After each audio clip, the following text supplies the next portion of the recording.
Hello दोस्तों, नमस्कार। अगर आप लोगों को धार्मिक कहानी सुनना पसंद है तो प्लीज़ आप मेरे चैनल को सब्सक्राइब करिए, लाइक करिए, शेयर करिए और एक प्यारा सा कमेंट करके बताइएगा कहानी कैसे लगी आप लोग को।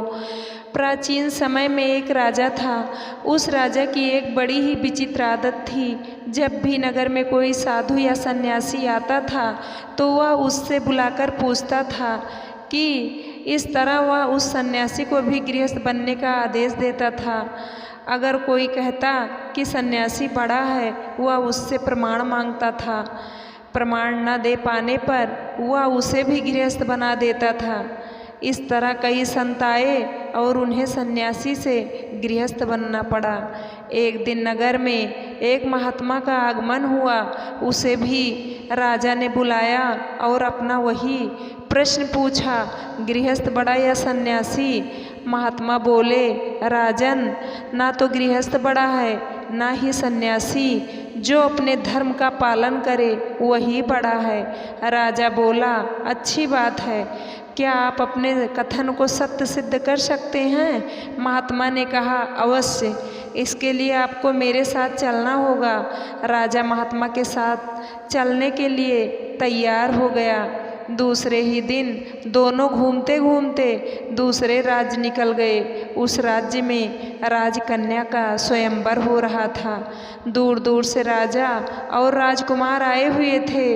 बड़े ही विशाल उत्सव का आयोजन किया गया था।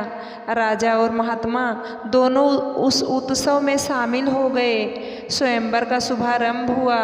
राजकन्या राज दरबार में उपस्थित हुई। वह बड़ी ही रूपवती और सुंदर थी।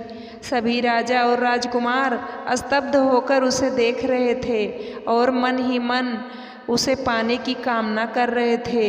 राजकन्या के पिता का कोई वारिस नहीं था, इसलिए महाराज राजकन्या द्वारा चुने हुए राजकुमार को ही अपने राज्य का उत्तराधिकारी घोषित करने वाला था।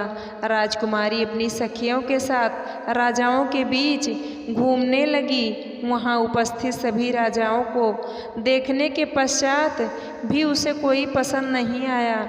राजा निराश होने लगे।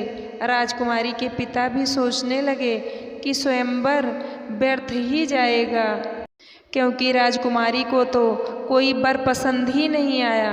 तभी वहाँ एक तेजस्वी सन्यासी का आगमन हुआ। सूर्य के समान उसका चेहरा कांति से चमक रहा था। तभी राजकुमारी की दृष्टि उस युवा सन्यासी पर पड़ी। उसे देखते ही राजकुमारी ने अपनी वरमाला उसके गले में पहना दी।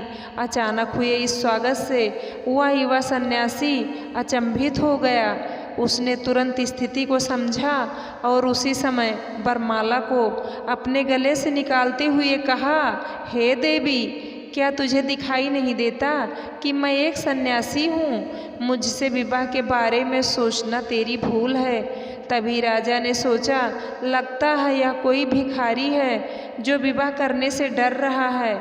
उन्होंने अपनी घोषणा फिर से दोहराई, हे युवक, क्या तुम्हें पता भी है, मेरी पुत्री से विवाह करने के बाद तुम इस संपूर्ण राज्य के मालिक हो जाओगे।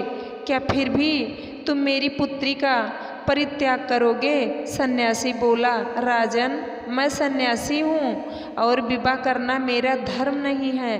आप अपनी पुत्री के लिए कोई अन्य वर देखिए। इतना कहकर वह वहाँ से चला गया। किंतु वह युवक राजकुमारी के मन में बस चुका था। उसने प्रतिज्ञा की कि मैं विवाह करूँगी तो उसी से, अन्यथा अपने प्राण त्याग दूँगी। इतना कहकर वह भी उसके पीछे पीछे चली गई। वह राजा और महात्मा सारी घटना देख रहे थे। महात्मा ने कहा, चलो हम भी उनके पीछे चलकर देखते हैं क्या परिणाम होता है। और वह दोनों भी राजकुमारी के पीछे पीछे चलने लगे। चलते चलते वह एक घने जंगल में पहुंच गए। तभी वह युवा सन्यासी कहीं अदृश्य हो गया और राजकुमारी अकेली रह गई। घने जंगल में किसी को न देख राजकुमारी व्याकुल हो उठी। तभी वह राजा और महात्मा उसके पास पहुंच गए और उन्होंने राजकुमारी को समझाया। वह दोनों उसे उसके पिता के पास छोड़ने के लिए ले जाने लगे। वह तीनों जंगल से बाहर निकले ही थे कि अंधेरा हो गया। चलते चलते वह तीनों एक गांव में पहुँचे। गांव के चौपाल पर जाकर बैठ गए। बहुत सारे लोग वहां से गुजरे, लेकिन किसी ने इनका हाल तक नहीं पूछा। तभी वहां से एक गाड़ीवान गुजरा। वह अपनी पत्नी और बच्चों के साथ खेत से घर आ रहा था। उसने देखा कि वह तीनों ठंड से ठिठुर रहे हैं। वह उनके पास गया और पूछताछ की तो महात्मा ने भटके हुए मुसाफिर बताया। किसान बोला, हे अतिथि देव, अगर आप चाहें तो आज रात मेरे घर पर ठहर सकते हैं। वह उनको अपने घर ले गया और भोजन करवाया। उस दिन उनके घर में ज़्यादा अनाज नहीं था, अतः किसान और उसकी पत्नी ने अपने हिस्से का भोजन अतिथियों को करवा दिया और स्वयं भूखे ही सो गए।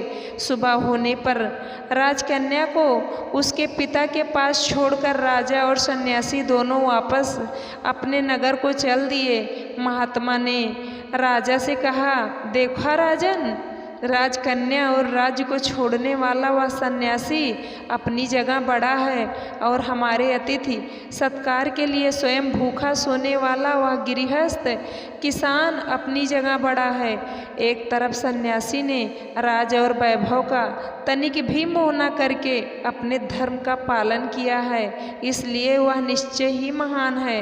दूसरी तरफ उस दंपति ने अपना व्यक्तिगत स्वार्थ न देखकर अतिथि सेवा को प्रधानता दी, इसलिए वह दोनों भी निश्चय ही महान हैं।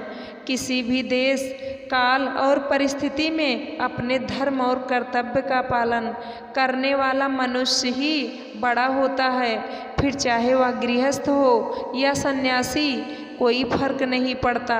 इस तरह महात्मा ने अपनी बात को सत्य सिद्ध किया। जय श्री राम। दोस्तों, आपको कहानी कैसे लगी कमेंट करके ज़रूर बताइएगा।